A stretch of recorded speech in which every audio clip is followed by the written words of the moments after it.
So this rods and cones lab, this is the reason why it's not in your lab book or your lab manual is because we want to give you guys an opportunity to see like, how do you actually go about designing an experiment? What do you have to think about? So this is something I'm going to still kind of motivate the objective of the whole thing, but then we're going to all kind of work together to figure out what is the actual method. And then what we're going to do is we're going to kind of do a little bit of background information here for like the next 15 minutes so you have a sense of how this is going. And then you're going to all get pushed into breakout rooms and you're going to spend a half an hour in your little, with little groups of 4. And you are going to formally write the methods in your lab book before we continue. So this is going to be a kind of work in your groups together in breakout rooms to actually do this stuff together.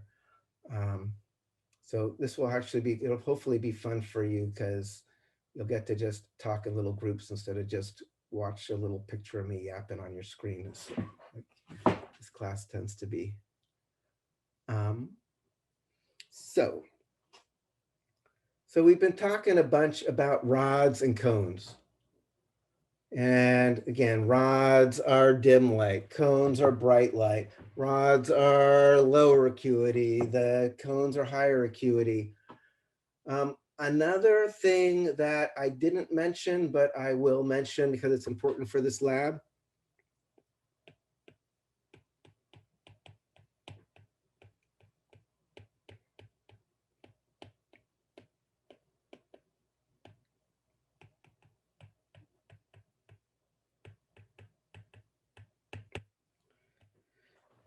So rod vision is processed slower than cone vision.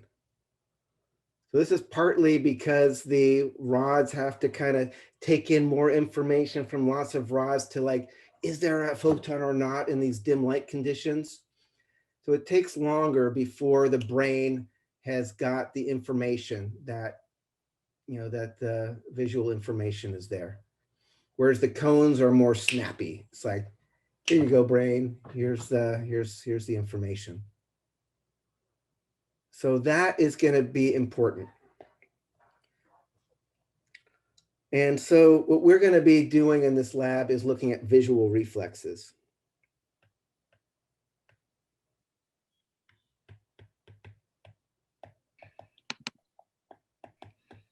Again, a visual reflex just is a reflex where the stimulus is vision.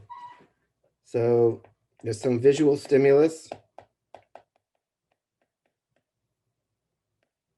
The reflex arc, there's some integration. There's some response.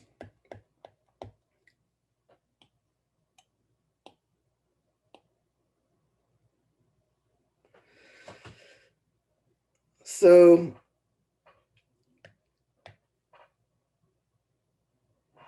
what kind of conclusions could we draw about visual reflexes given this information here? Like what kind of conditions are rods more likely to be used, or what conditions are cones more likely to be used?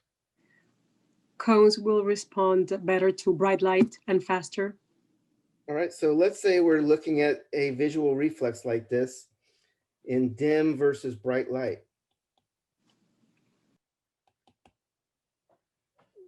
What would be, so let's say that's my objective. Like, how does the light intensity affect this visual reflex? What would you expect?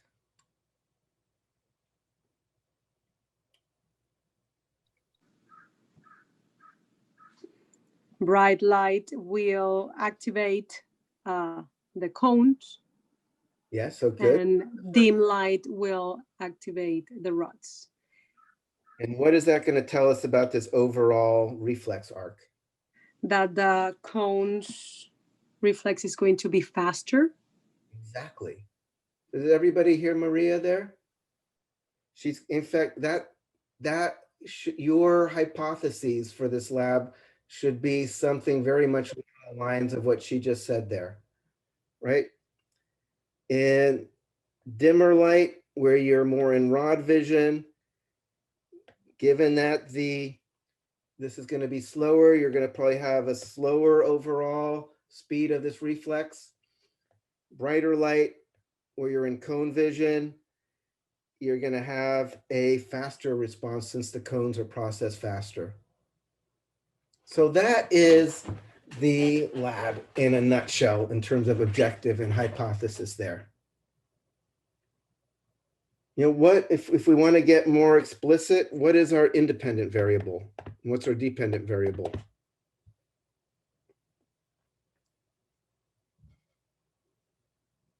Dependent would be the rate of the response or how quick it is.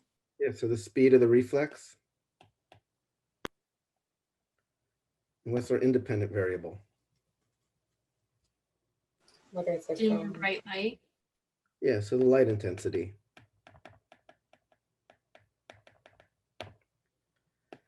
So this is the lab. Let's vary light intensity and see how it affects the speed of some visual reflex to be determined, and see if it supports Maria's hypothesis or not. Right, so before we move on, I want to make sure everybody's on the same page here, because this is at the core of everything. If you've got like some scratch paper in front of you, you should be kind of probably taking notes so you have, because you're going to be building on this now.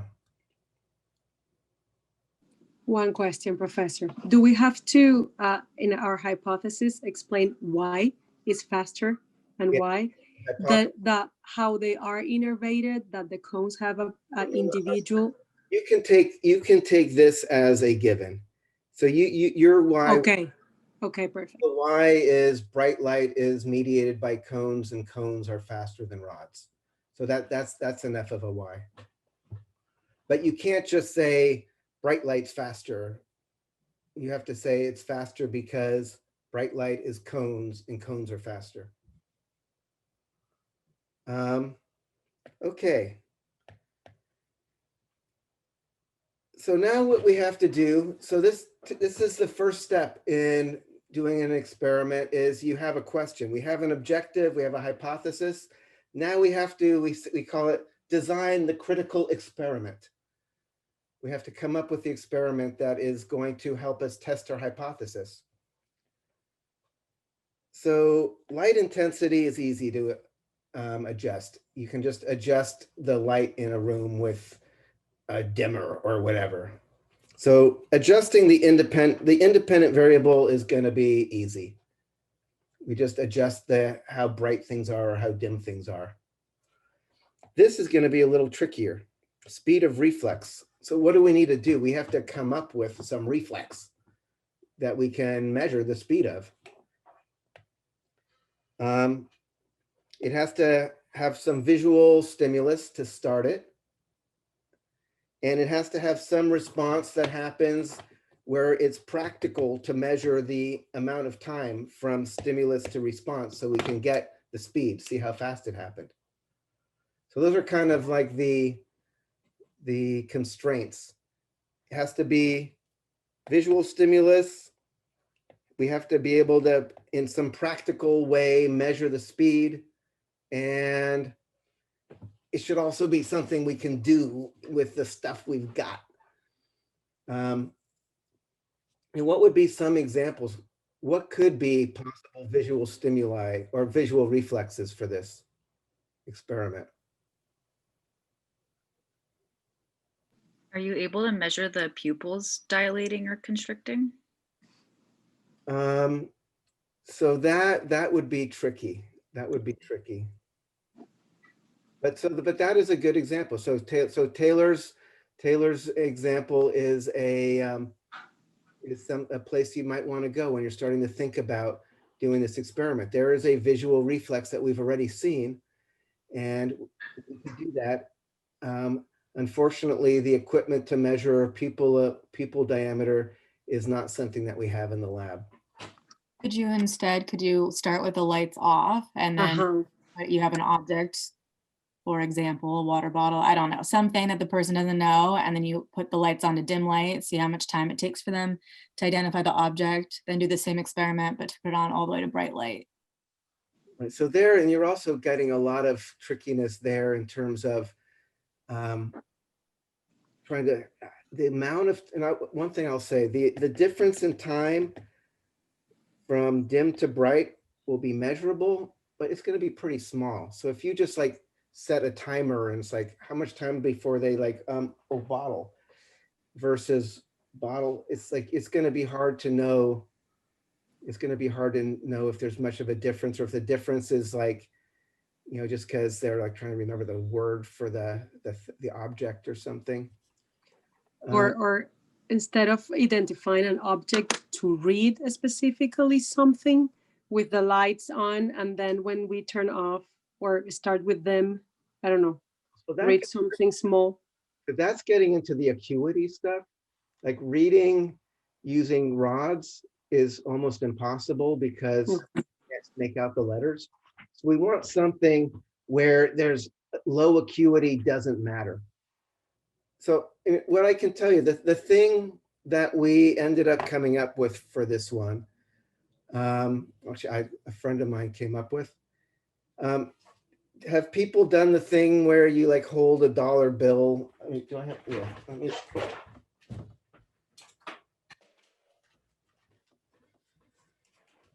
it's like something you always used to do with, you know, you hold like a bill and then somebody drops it, and if you can catch it, it's your dollar bill. People still do that?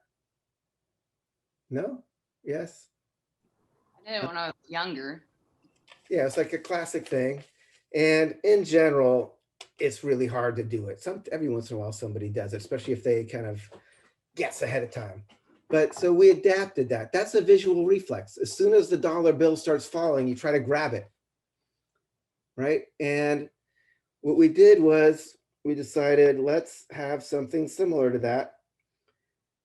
Just have, you know, somebody standing on a desk. And this is, again, I wish you guys could do this because it's fun, because we get to all stand on the tables in the dark.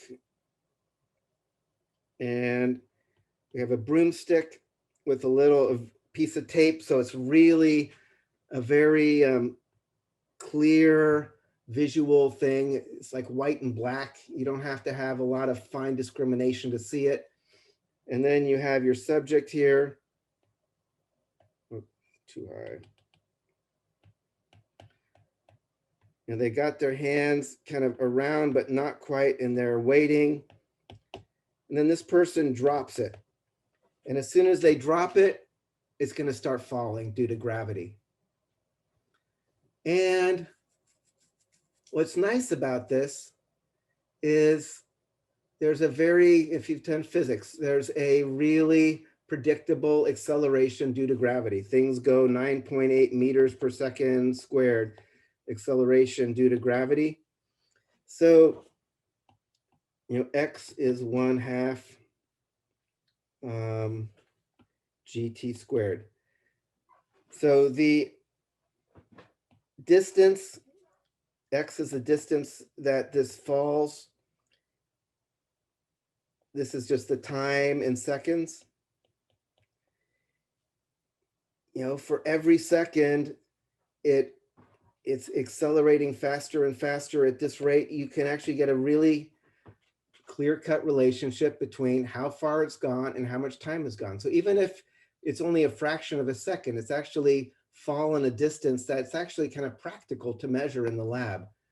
You know, when people talk about designing experiments, they often talk about it being elegant. You know, this is kind of nice because it's really simple. It's super cheap. It's a piece of wood and some tape. And yet you get a very fine time discrimination.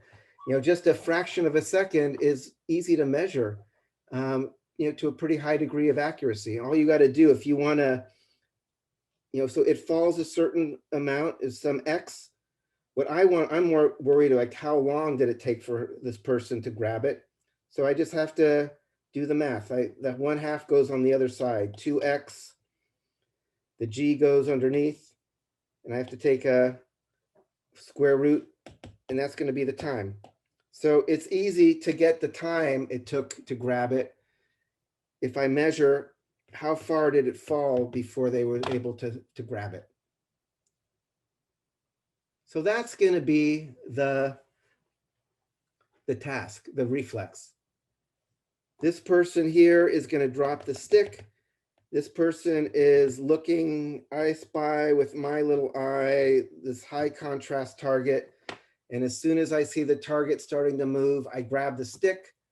You then calculate how much time did it take from this person seeing the stick starting to drop to when they executed the grab.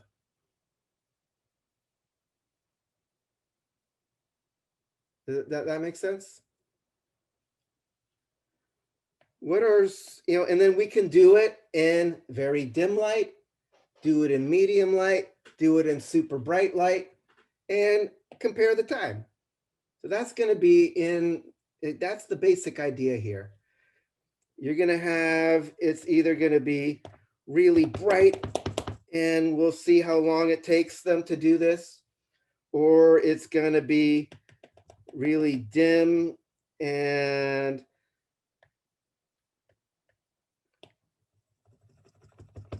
we'll see how long it takes to do it in the really dim light. And we can have a nice little graph of the brightness versus speed of the reaction.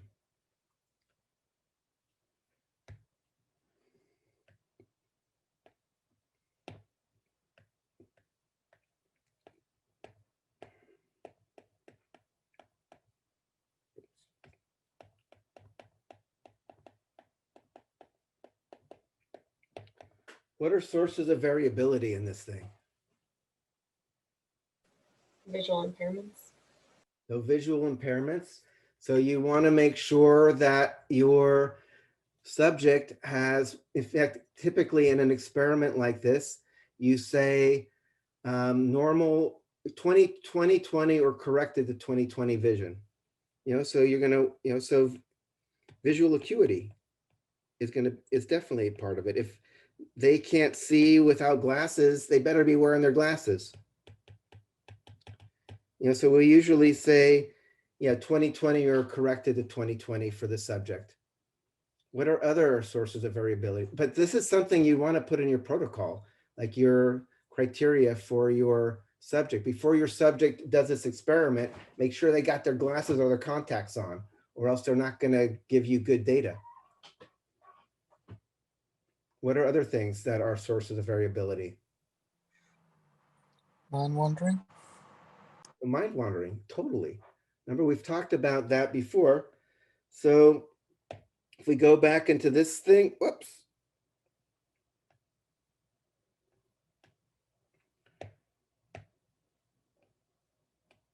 Oh, I see what I'm doing. So I'm trying to make it light again. There it is.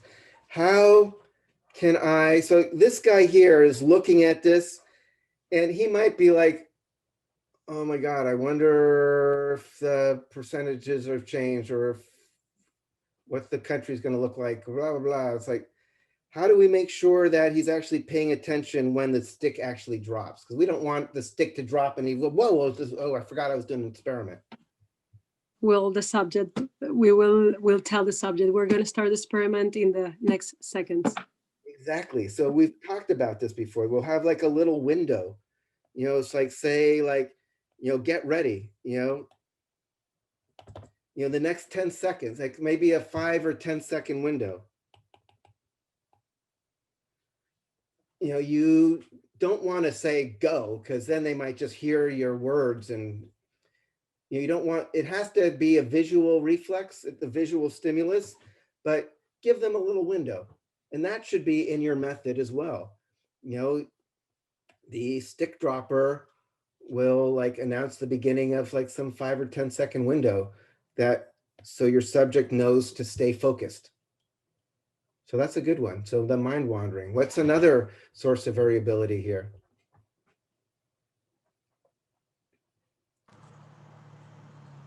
Human error, measurements.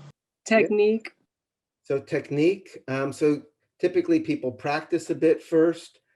In terms of, in fact, every time you do the same reflex, it's probably not going to be exactly the same result. Kind of like with the jump. How did we deal with the fact that every time you jump is not going to be the same jump? Getting the average. From Average. So probably in any one condition, you would probably want to do, I don't know, say like a 3 stick drops and then get the average and let that be your value. Kind of like we did with the jumping lab. What are other things?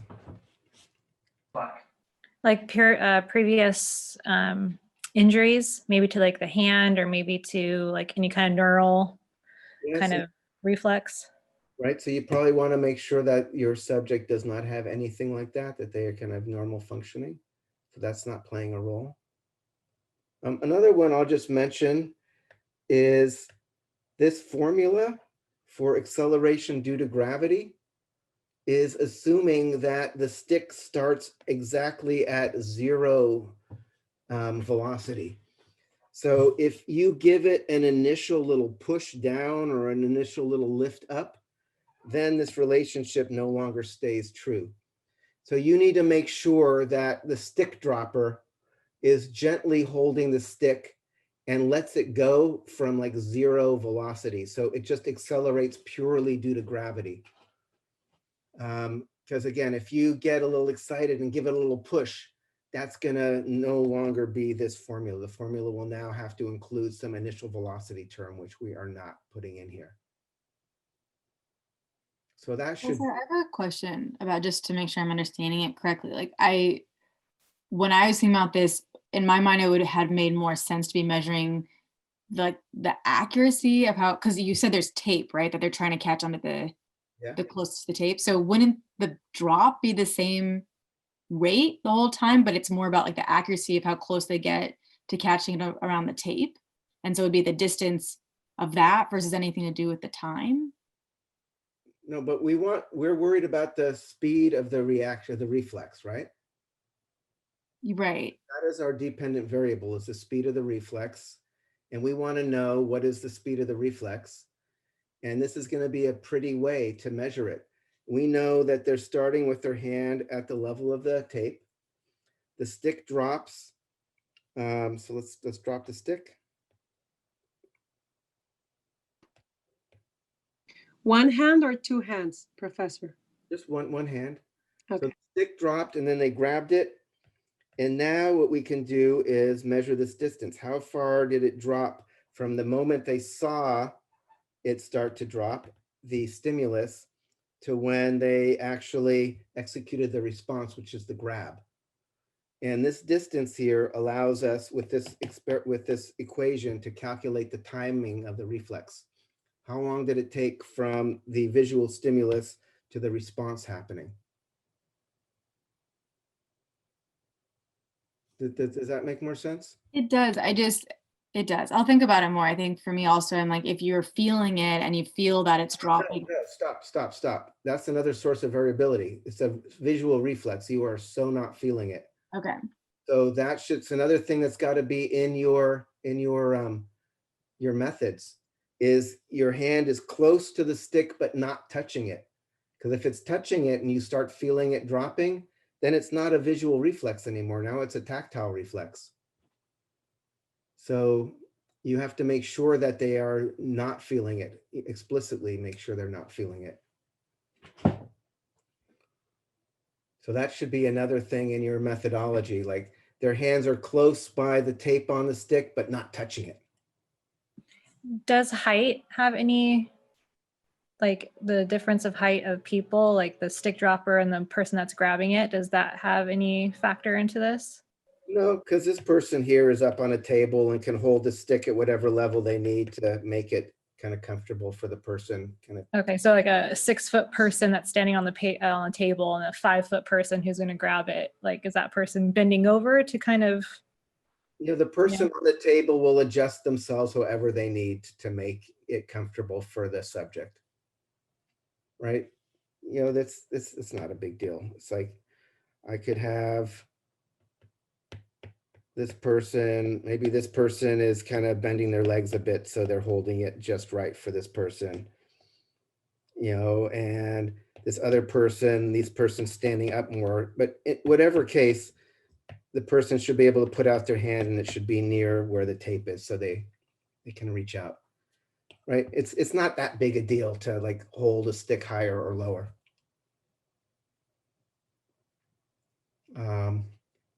And the difference between heights of people in our class is not that radical.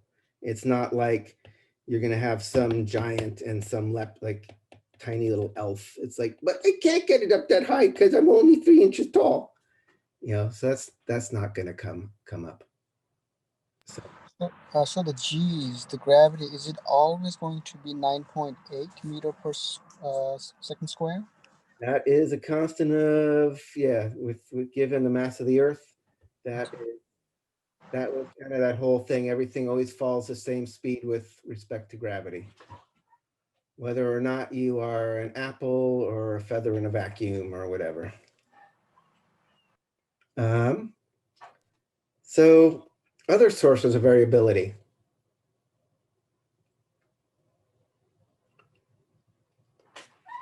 And actually, Professor, so are we assuming that everyone's going to have their arms like in the same positioning as well? Yeah, I think that should be in your method as well. Have your subject with their arm out at a comfortable height, kind of in front of them. That would probably be another important thing to put in your method.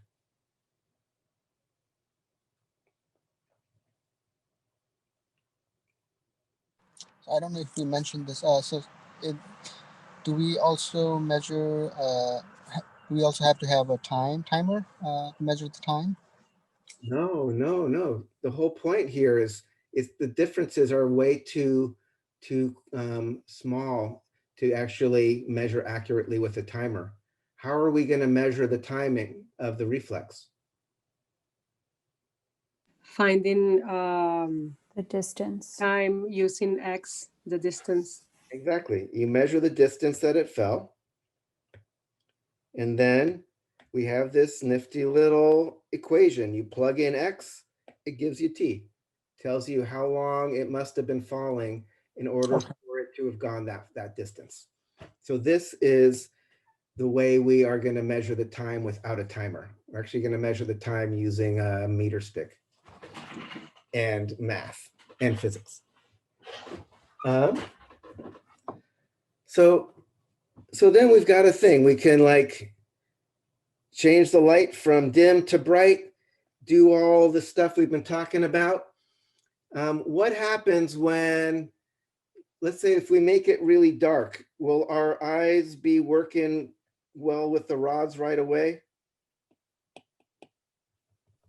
No, they should. You should adjust that, or they have to adjust. They have to adjust. Remember we talked about that idea of dark adaptation? Rods get bleached when there's bright light. Most of the retinal has been flipped and it takes a while for it all to get restructured and they call it rhodopsin, the retinal and the opsin to get reassembled and have the rods functioning well again. So within about 5 minutes, your dark vision is doing pretty well, although it keeps getting better and better up to like 20 minutes or more. So if you ever go from bright to dim light, you've got to make sure that you give the eyes a chance to dark adapt. Right? So that's got to also be in your protocol. If you're ever going from a brighter light to a lower light, you got to give your subject at least like 5 minutes before you take data, because otherwise you can't trust that the rods are actually working yet. So, and then if we could avoid having to worry about dark adaptation if we could do it once, start with the dimmest light, and then let's just make it brighter and brighter and brighter. And as we make it brighter and brighter and brighter and brighter, we don't have to keep dark adapting because we're going from dark to bright Why do we not want to do that? Even though it seems like it could be the easiest way to do the experiment. Start with the dark and just make it brighter and brighter and brighter and measure the time. So this is actually an important point here. Excuse me, Professor, can you repeat that? My daughter came to the room. I'm so sorry. Okay.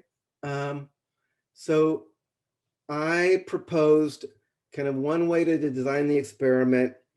So we have like our brightness. Let's let me say the brightness.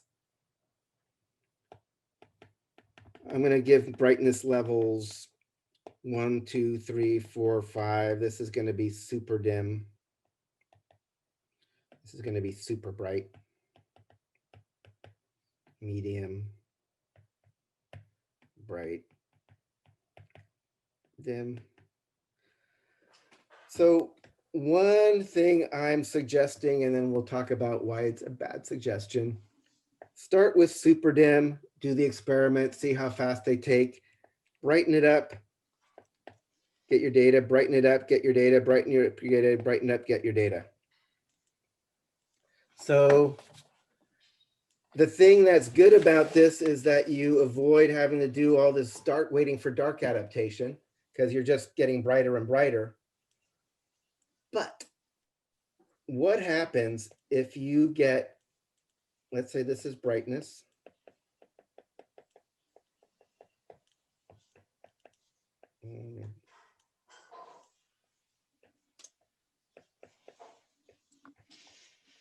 This is speed of the reflex.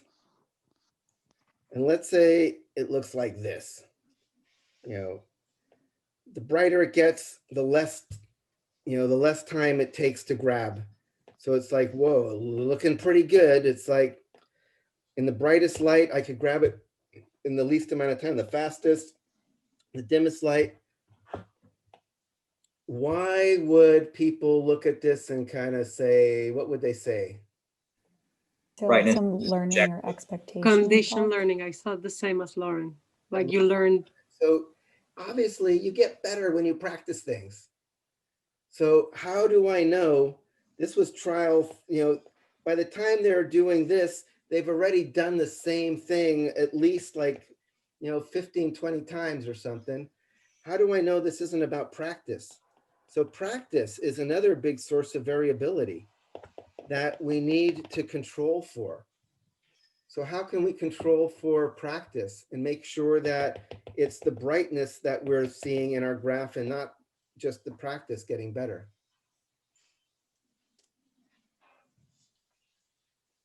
Waiting between trials? Wait, the same that it will have, the same way that we will have to wait if we start with a bright light for the rods to be bleached. So not quite. So wait, time? Not going to be about time. I want to be able to make this graph and know that it's about the brightness and not about, so what I want to do is I want to dissociate practice from brightness. I want to make sure, like the problem with this is the brightness from 1 to 5 is the same as the practice from least to most. So there's no way to tell if there's some correlation between this x-axis and the y-axis. I don't know if it's about brightness or about practice.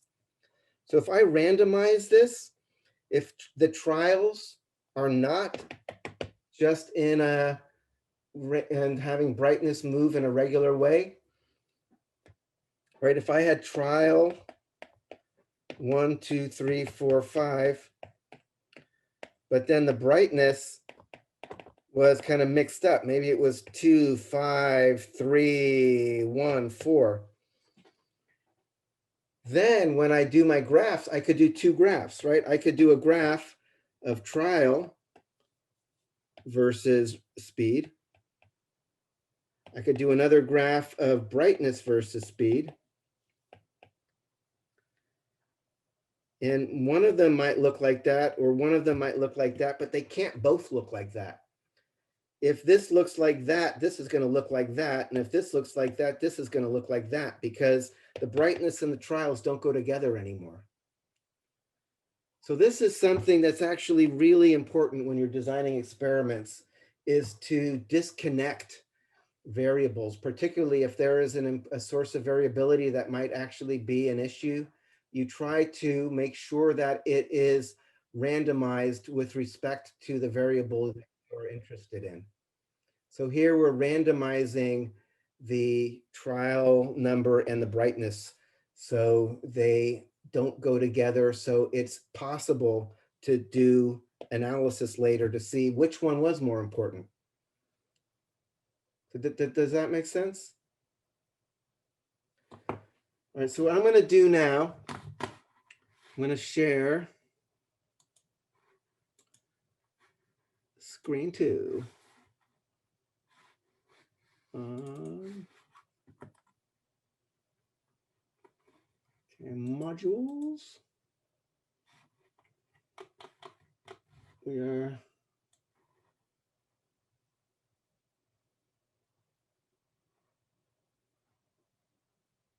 there it is.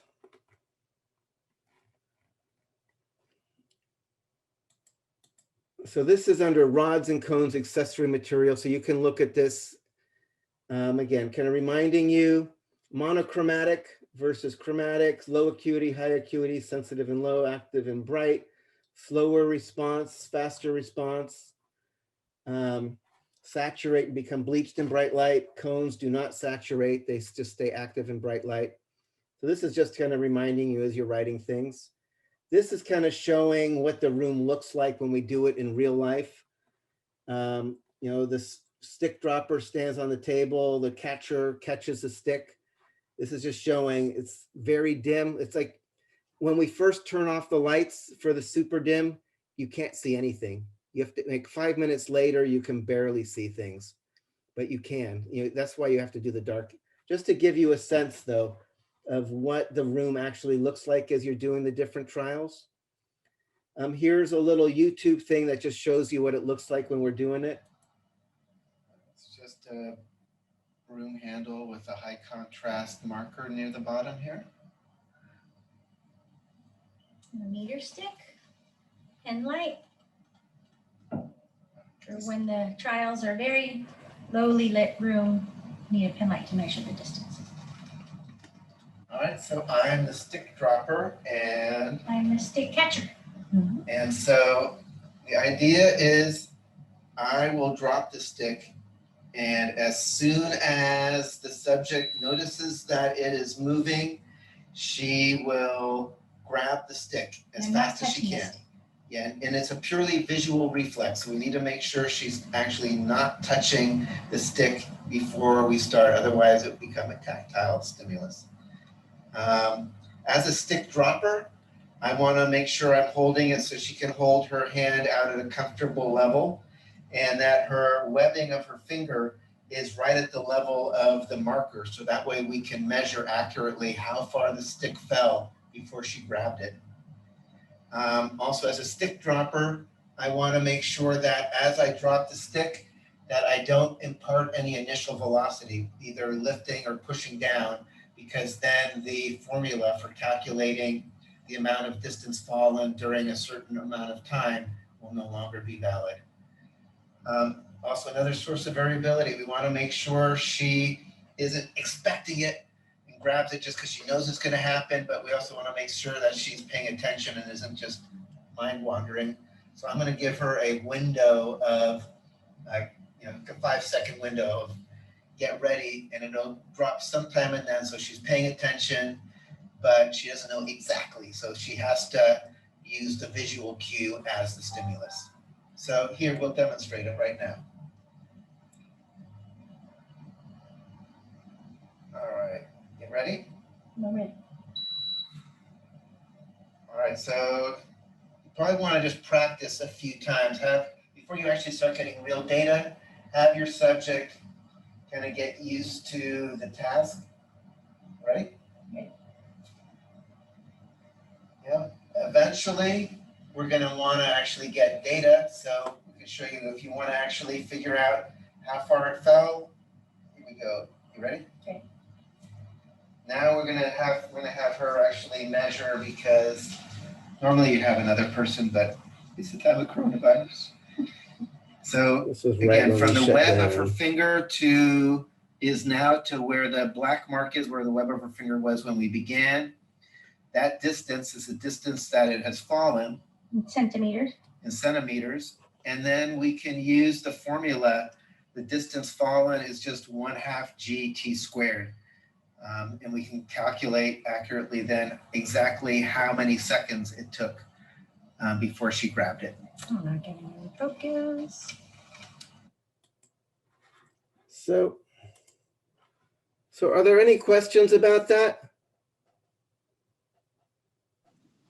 Okay, me. Now, when we go to the breakout rooms, we have to do our hypothesis, objectives, hypothesis, and sources of variability, and protocol. Yeah, so what you're gonna do right now is this. You're gonna work with your lab partners in Zoom.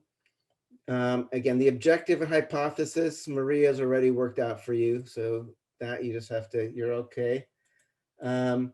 But then all this other stuff that we've been talking about, the actual procedure, and it should be step by step, right? It should, somebody that's doing this lab that isn't you should be able to pick this up and know how to do the lab.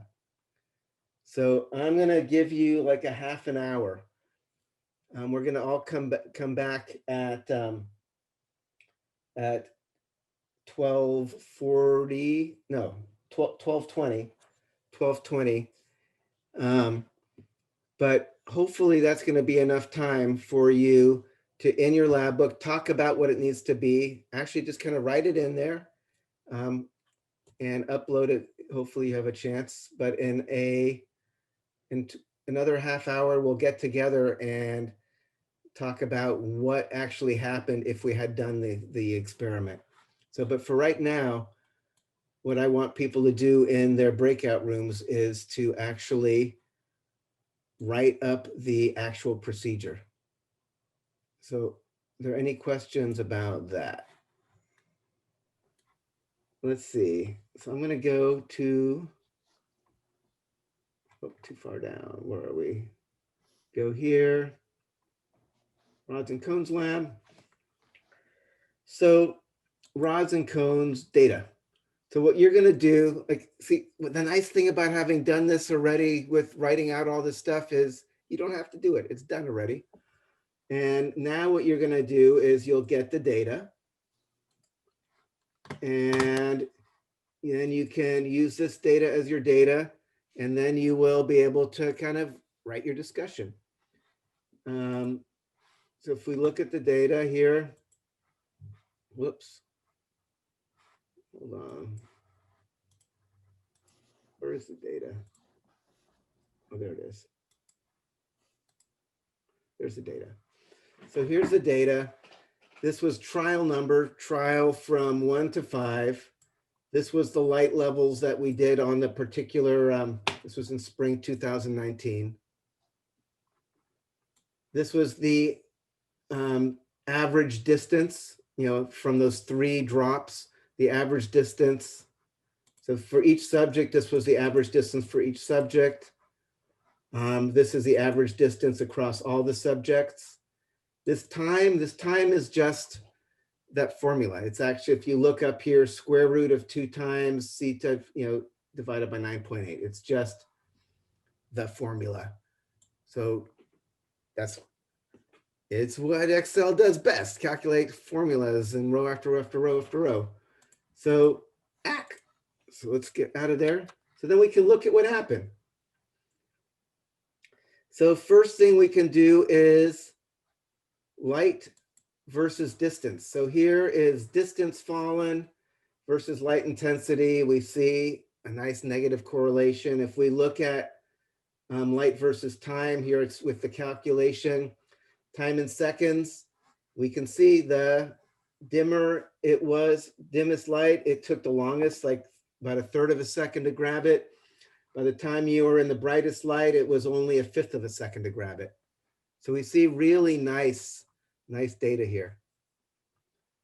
So this is if we do light intensity versus reaction time.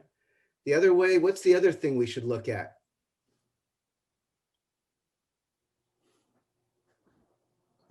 Dim light.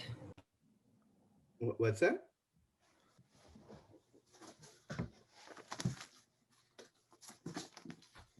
So this is looking, we have the light going from the dimmest to the brightest, and we can see how that affected the dependent variable. What was the other thing we were worried might be a confounding variable? Practice. Trial and speed. Yeah, so we could look at, let's look at trial. If we look at practice, so trial number from the first trial to the second trial to the third trial, and look how much time, we can see there is no clear correlation here. So, you know, the fifth trial was actually, in this case, was the longest one, I think, because we probably used, in fact, if we go back to the data, yeah, the fifth trial was the dimmest light level. So it didn't matter that they'd had the most amount of practice by then. The light intensity is much more important. Even if practice has some small effect, we can see very clearly that trial number, which would give you the more and more practice, really is not correlated with how quick you could grab it, whereas the light level was very correlated. So, okay, we're randomizing the trials to deal with the aspect of learning. Exactly. Okay. We randomized the light levels from trial to trial. So that way, when, like I said, if we had had a graph that just went first trial to last trial was slowest to quickest, but it was also dimmest to brightest, and it was also first to last, it could have either been making it brighter makes you faster or getting more practice makes you faster, and there would be no way to tell between the two of those. So this lets you be able to dissociate those two options. I can say definitively practice is not correlated and brightness is correlated, you know, with the same experiment, because I dissociate this from the trial number. You know, and that's like in your discussion, you need to make sure you know, that's one of the things you reassure your reader about. Like, you know, you can trust me that light intensity is the thing that really matters here, because I controlled for practice, and take a look, practice wasn't actually a major player. You know, so don't worry your head here. Practice was not messing up our results. We thought about it, we made sure it's not an issue, and we have a lot of confidence in this light versus reaction time result. So any comments or questions about that?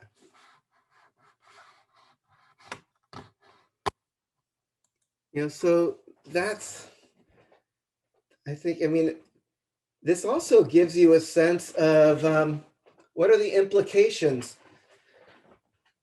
When do you think is the most dangerous time to be driving? At night. Not really. When it's We super start reaction Sunset time. and sunrise. Yeah, it's actually like kind of dusk. Why do you think it's actually more likely to get into some accident like at dusk than at night? There's more direct light at our face when we're driving. Say it again.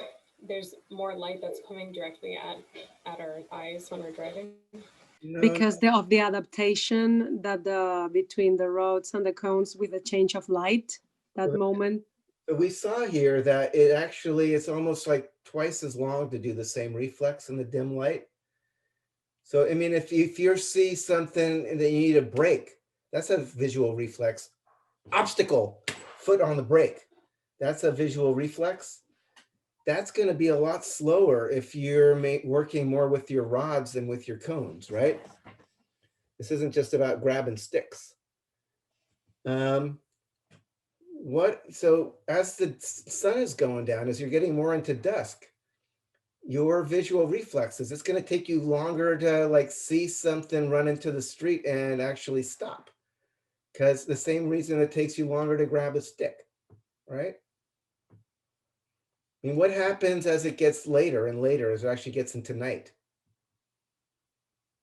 I guess there's a bigger contrast between like dark sky and bright lights. So, well, I mean, like, so things appear brighter, so your cones are more involved. What happens as it just gets darker and darker? What do you do? Everybody turns on their headlights. You turn on your headlights, right? So all of a sudden, the thing in front of your car is back in cone vision. You're not just trying to take everything in with whatever you got, which is starting to slow down. So, I mean, in fact, those daylight safety sections where you turn on your headlights, or people think now most cars, you can't even make them not turn on their headlights. The headlights turn on as soon as the light starts getting kind of low.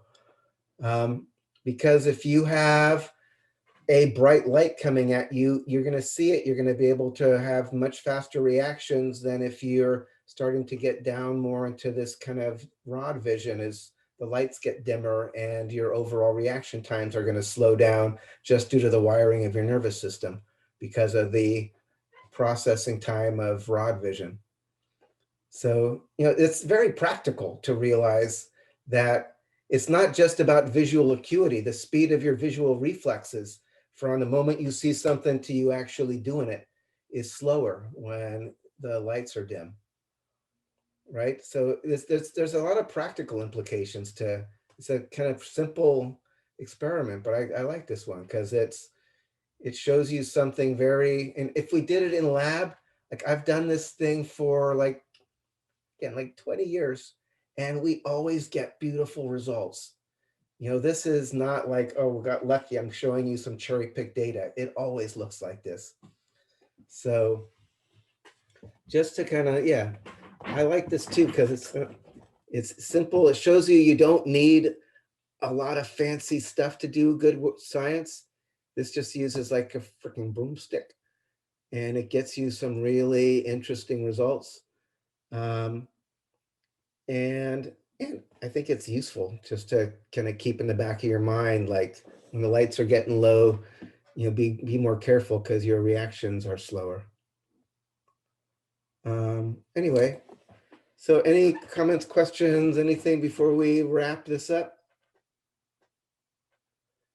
So next lab as well, and there's no pre-lab. We're gonna, it's actually getting into blood pressure, which we obviously haven't talked about yet. And in fact, we're going to finish up the muscles on Thursday for lecture.